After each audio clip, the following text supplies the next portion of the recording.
అందరికీ నమస్కారం. కాళేశ్వర ముక్తేశ్వర దేవాలయం గురించి ఇప్పుడు మనం తెలుసుకుందాం. తెలంగాణ రాష్ట్రం జయశంకర్ భూపాలపల్లి జిల్లా మహాదేవ్పూర్ మండలంలో కాళేశ్వరం గ్రామంలో వెలిసిన ఆలయం ఇది. దట్టమైన అడవి మధ్యలో చుట్టూ రమణీయమైన ప్రకృతి రమణీయతల మధ్యన పవిత్ర గోదావరి నది ఒడ్డున వెలిసిన ఈ క్షేత్రం చాలా ప్రాచీనమైనది. శివుడు, యముడి దేవాలయాలు ఇక్కడి ప్రత్యేకత. ఇక్కడ గోదావరి, దాని ఉపనది అయిన ప్రాణహిత నదులతో పాటు అంతర్వ్యాహినిగా సరస్వతి నది ప్రవహించడం వలన త్రివేణి సంగమం తీరమైన దక్షిణ కాశీగా ప్రసిద్ధి చెందింది. శ్రీశైల, ద్రాక్షారామ, కాళేశ్వరం అనే త్రిలింగ క్షేత్రాలలో ఒక్కటిగా ఈ క్షేత్రం ప్రసిద్ధి చెందింది. సాధారణంగా గర్భగుడిలో ఎన్ని శివలింగాలు ఉంటాయి?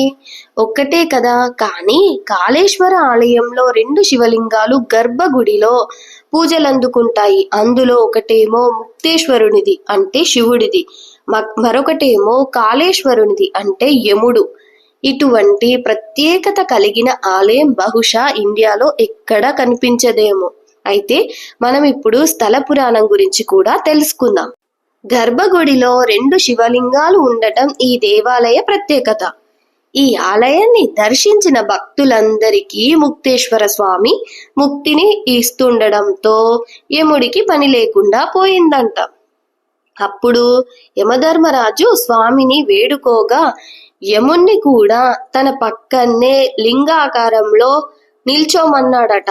ముక్తేశ్వరుణ్ణి చూచి యముణ్ణి దర్శించకుండా వెళ్తే మోక్ష ప్రాప్తి దొరకదని, వాళ్ళని నరకానికి తీసుకుపోవచ్చని శివుడు చెప్పాడట.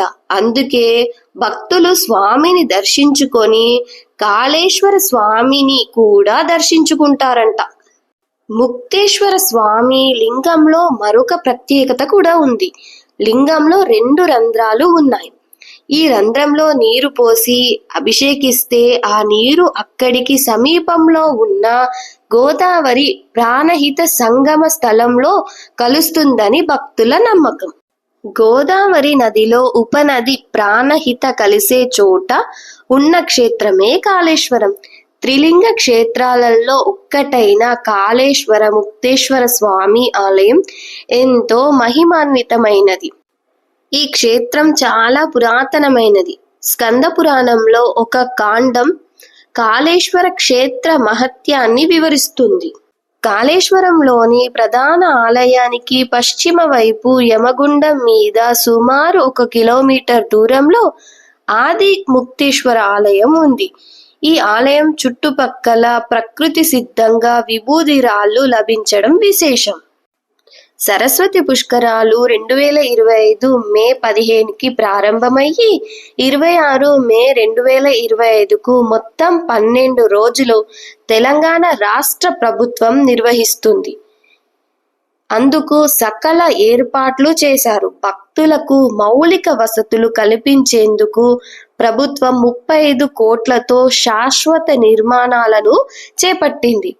ఈ పుష్కరాలకు మన తెలంగాణ రాష్ట్రంతో పాటు ఆంధ్రప్రదేశ్, మహారాష్ట్ర, కర్ణాటక, తమిళనాడు, ఛత్తీస్గఢ్, ఒరిస్సా రాష్ట్రాల నుండి భక్తులు అధిక సంఖ్యలో హాజరయ్యే అవకాశం కూడా ఉంది.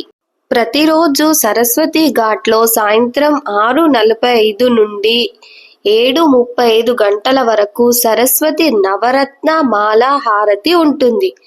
దీంతో పాటు కళా సంస్కృతి కార్యక్రమాలు కూడా ఏర్పాటు చేశారు.